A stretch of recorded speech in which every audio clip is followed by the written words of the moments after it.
It's just like totally. Like, oh, I told everybody they could go do this. So. Okay.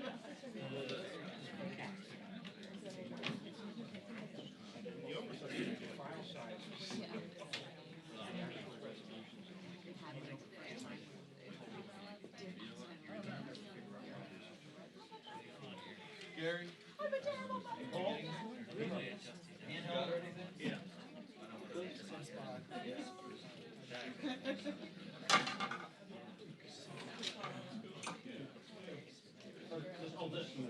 Wasn't sure what. Oh, you're fine. You're all good. I was looking.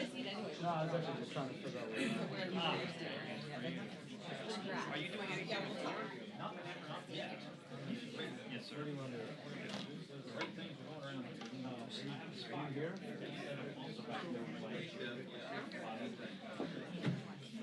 So right here. All right. So I can This? Hey,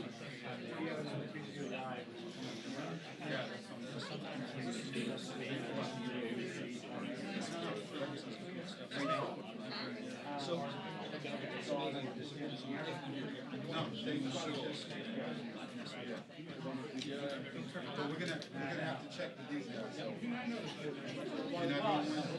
You're not doing it, so it's the same spot as that. and if she obviously she walks in.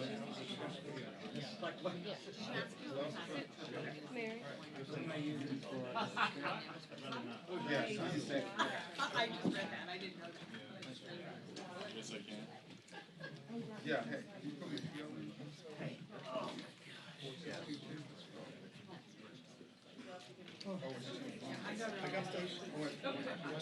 That's right, you need, right? Because exactly, I've been here one debate, we've got 6 distinct stories. Yes, exactly. Okay, that's more like it.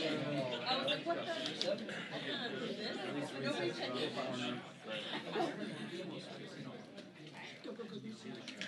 Yeah, that whole thing's blown up. Or they'll pass it and then shoot and then it's on one side.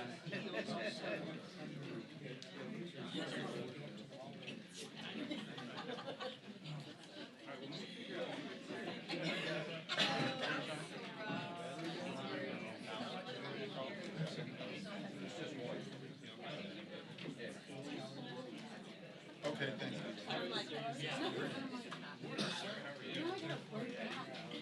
Yeah, right. Hey, where you been?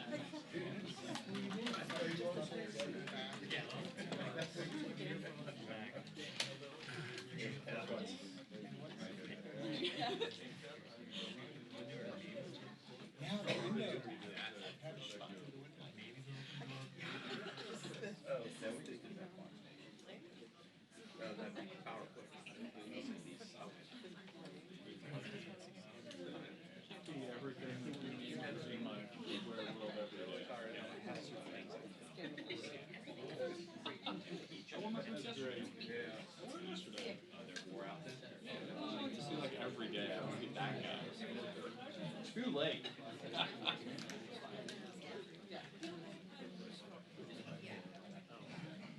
Are you going home for Christmas? Garrett, are you going home for Christmas? Saturday. How will we be there? Whole week. No, your mom's in Austin. Yeah. Is that where you're going? Yeah. We'll go to Dallas for a working day. Yeah, we're going to Dallas. We're going to Dallas on for 4 days. 25th to the 29th. Okay.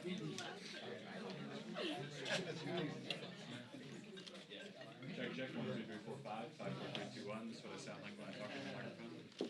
Oh, that's all it was?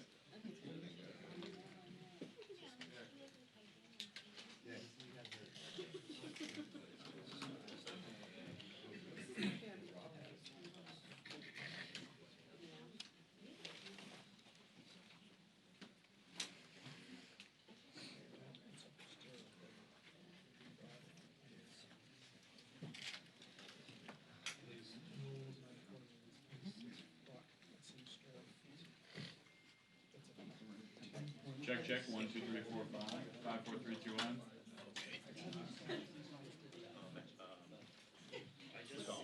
Solo.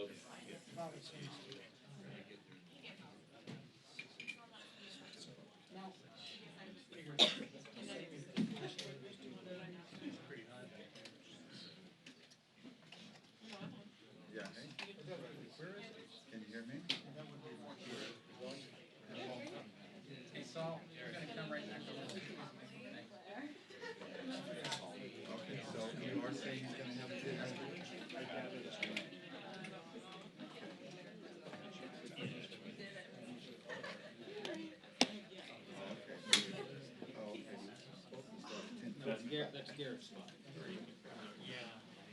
It's all right.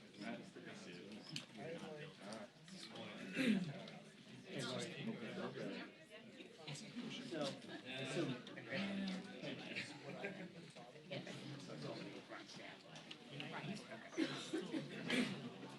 She might be 15. She might be. We could move that over there. I would do.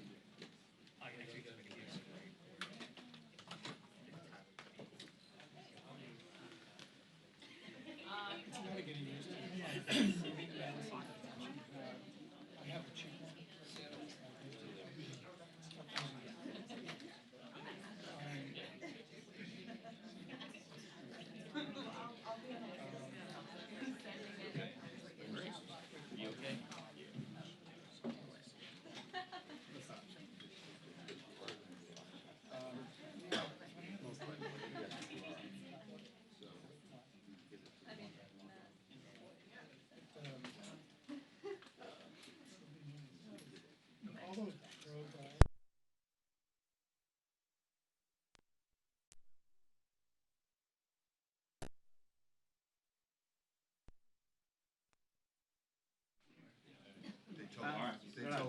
They told me afterwards you were. Yeah. Oh, I am, okay, I'll just stay down there. Yeah.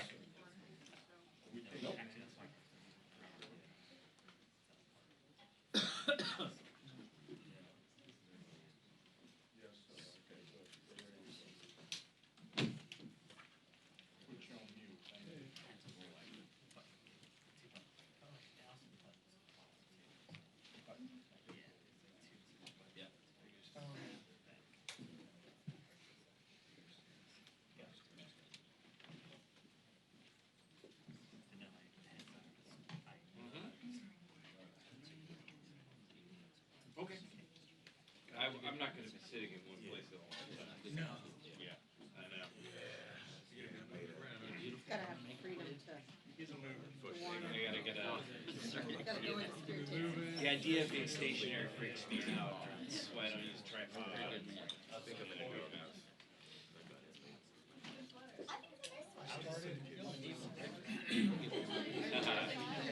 You only need one anyway. Just one person.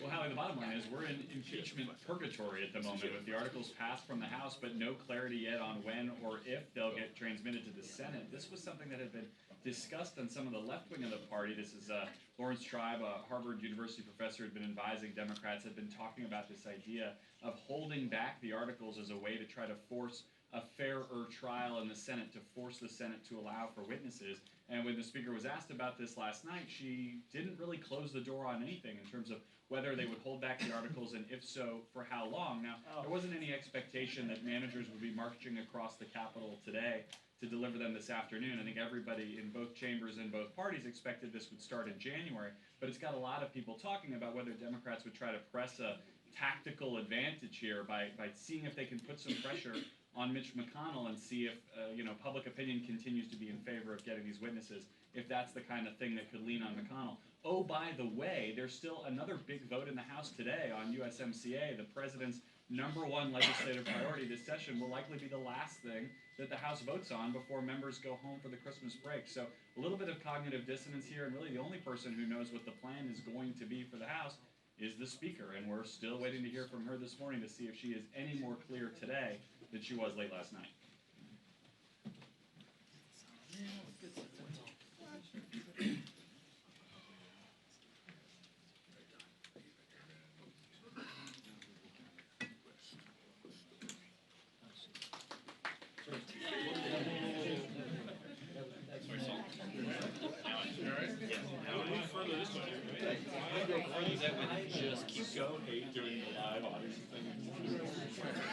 Oh,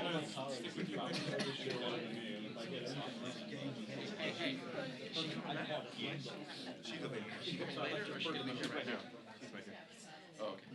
Can I'm gonna sit in front of your stool for just until you come over. Thanks.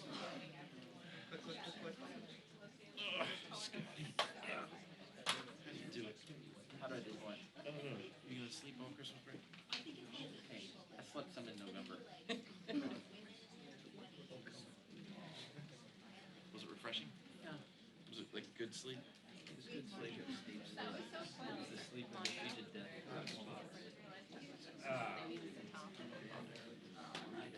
She's in the green room. They haven't called for me yet. We'll see. She's been in the green room for a minute. Yeah, she got in the green room before we came in.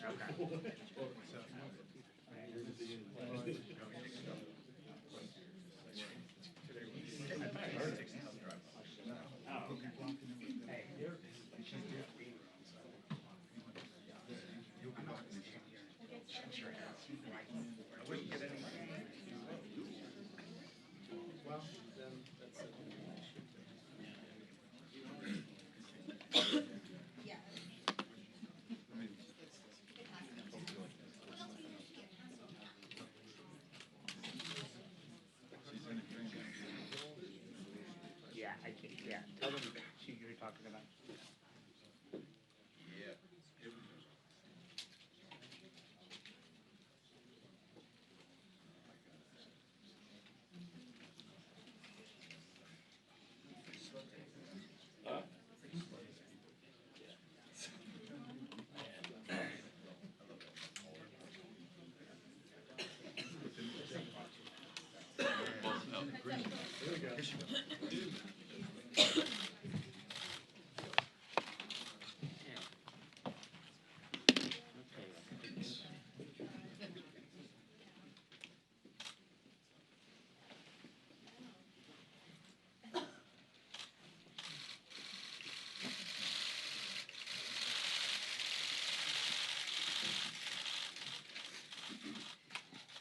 Good morning. How are you? Good, that's good. We've been hearing from people all over the country since last night and this morning. Seems like people have a spring in their steps because the president was held accountable for his reckless behavior. No one is above the law, and the Constitution is the supreme law of the land. No one is above the law, and the president has been held accountable. It really is interesting to see the response that we are getting, bipartisan, across party lines. I myself want to say I have a spring in my step because of the moral courage of our caucus. To see them all, so many of 100 members, go to the floor, that's all that we had time for, to go to the floor and speak about our Constitution, about the facts of the case, so clearly, so patriotically, so prayerfully, and so solemnly, but so definitely. Just to get this off the table right away, we impeached the president immediately. Everybody was on to the next thing. The next thing for us will be when we see the process that is set forth in the Senate, then we'll know the number of managers that we may have to go forward and who we would choose. That's what I said last night. That's what I'm saying now. The precedent for this, and I met with my 6 chairs after some of us were together for a press conference after the votes last night, and we discussed the precedent of it all, and that is in the most recent case taking up an impeachment, there was a proposal on the floor put together in a bipartisan way. 100 senators voted for the process on how they would go forward on the case of President Clinton. We would hope that they could come to some conclusion like that. But in any event, we're ready. When we see what they have, we'll know who and how many we will send over.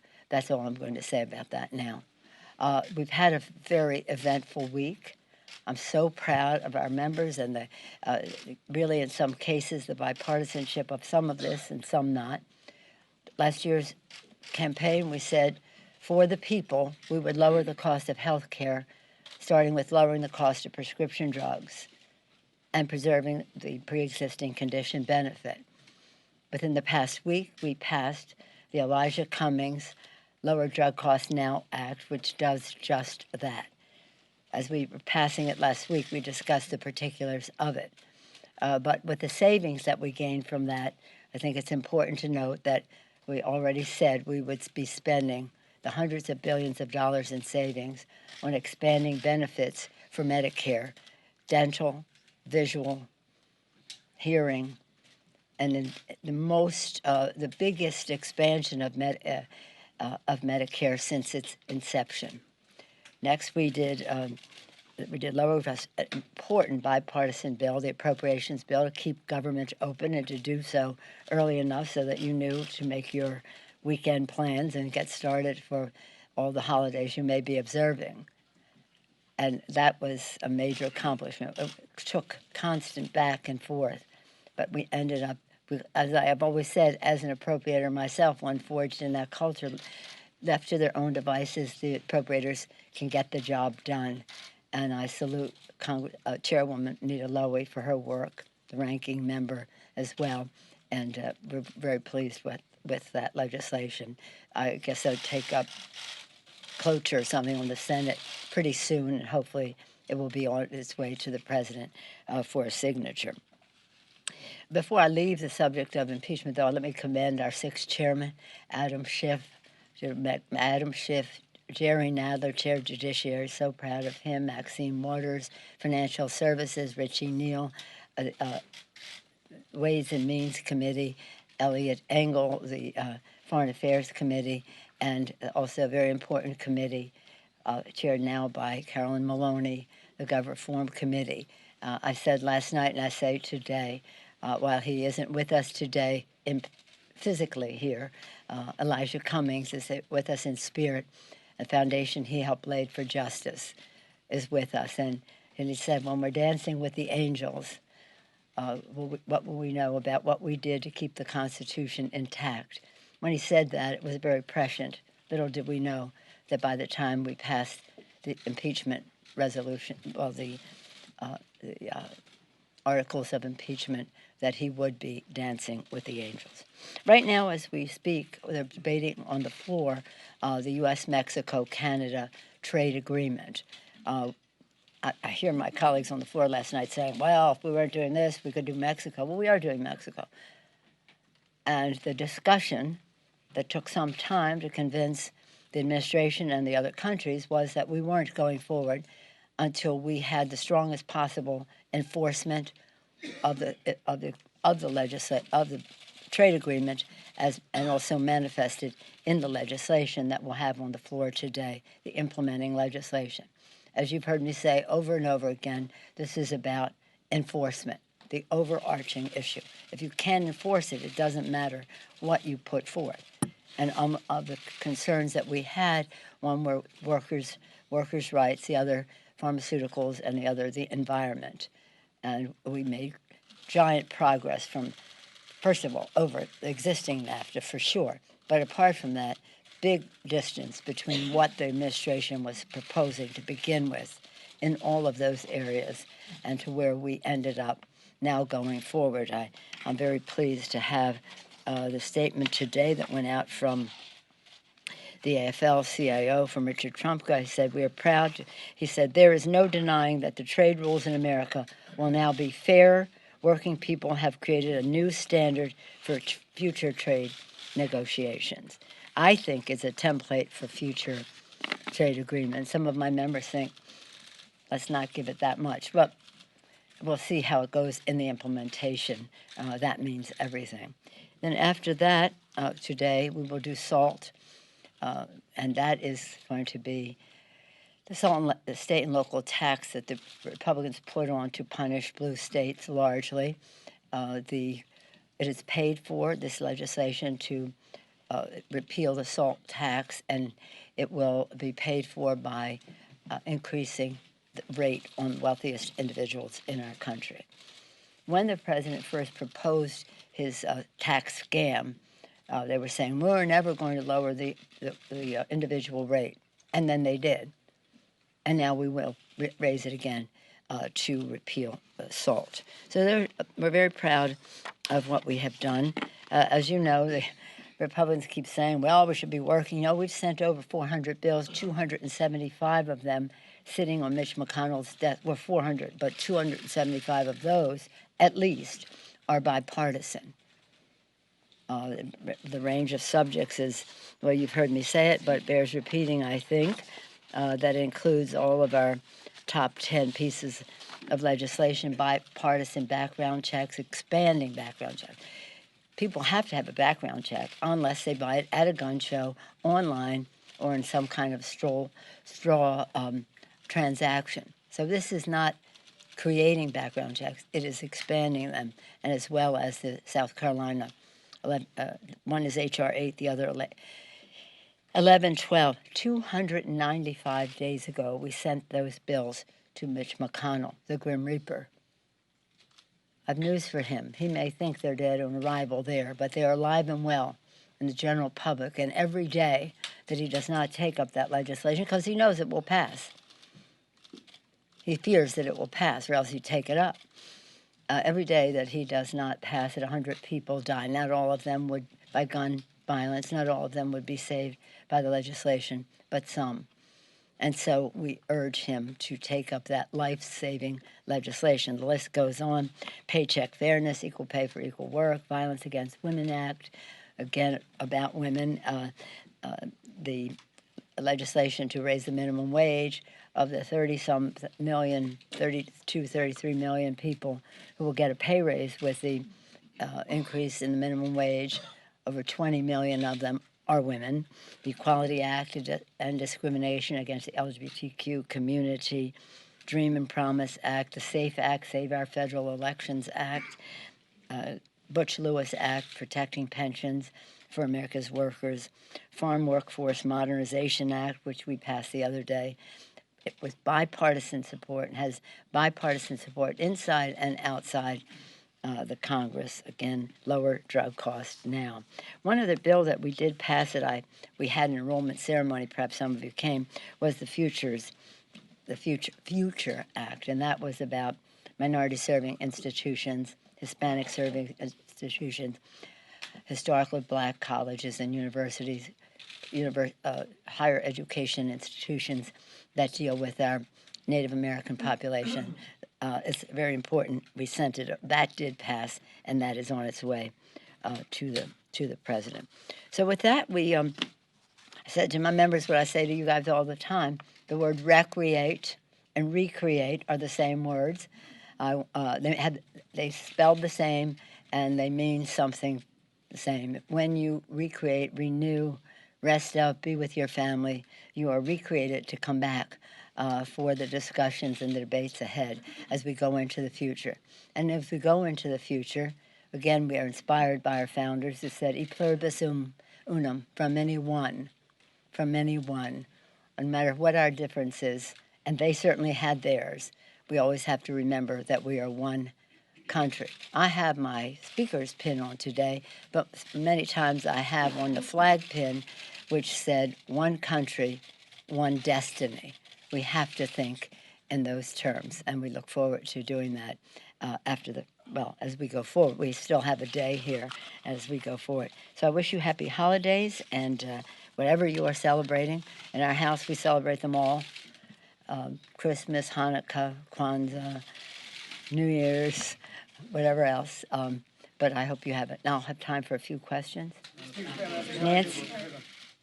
Do you run the risk as Do you run the risk, as some Republicans have said, of looking like you're playing games with impeachment if you hold on to these articles for too long? I said what I was going to say, Nancy. When we bring the bill, which is, just so you know, there's a bill made in order by the Rules Committee that we can call up at any time in order to send it over to the Senate and to have the provisions in there to pay for the impeachment. And then the next step, whatever you want to call it, the trial. That is where you put the managers. I was not prepared to put the managers in that bill yet because we don't know the arena that we are in. Frankly, I don't care what the Republicans say. Any other questions? Not on this subject. I've said this is it. I honored Nancy.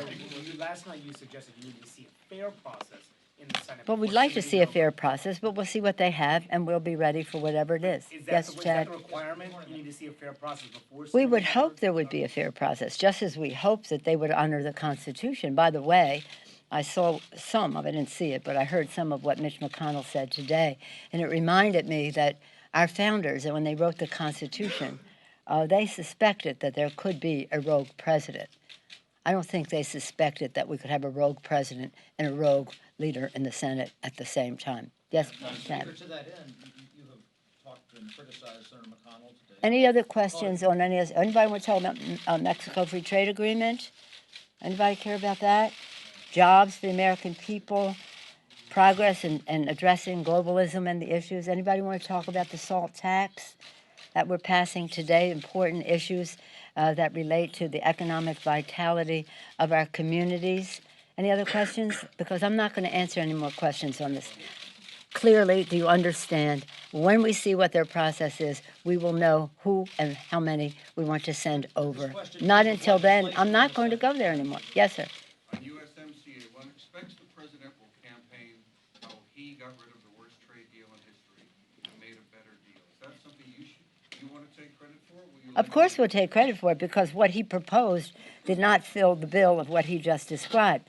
But there are those, and some of you who care about substance, have in the past asked about whether we would pass that because it would have what we call collateral benefit to the president. I don't care about that. But we had an opportunity to do something very important for the American people, for America's workers, and we could not let him stand in the way of that because he would go out and take credit. So this isn't about him. It's about American workers. It's about being good neighbors in our hemisphere. And frankly, we weren't going to go down that path until the administration conceded on many of the provisions that they had in the original proposal, which were not acceptable and which were not, as you described, the president would describe it. Yes, sir. Have you had any conversations with Congressman Van Drew about maybe caucusing None. with in the new year? Zero. Do you have any advice for the No, I know, nothing. Zero. One more, that's it, yes. The president last night had some pretty harsh comments about your dear friend Debbie Dingell and her late husband. Wondering if you had any reaction. Let us pray. Let us pray for the president. This is, the president clearly is insecure when it comes to statespersons, whether it was John McCain. Think of what he said about John McCain, and his supporters just overlooked that. John McCain. Now John Dingell. What the president misunderstands is that cruelty is not wit. Just because he gets a laugh for saying the cruel things that he says doesn't mean he's funny. It's not funny at all. It's very sad. Thank you all very much. Happy holidays to all of you.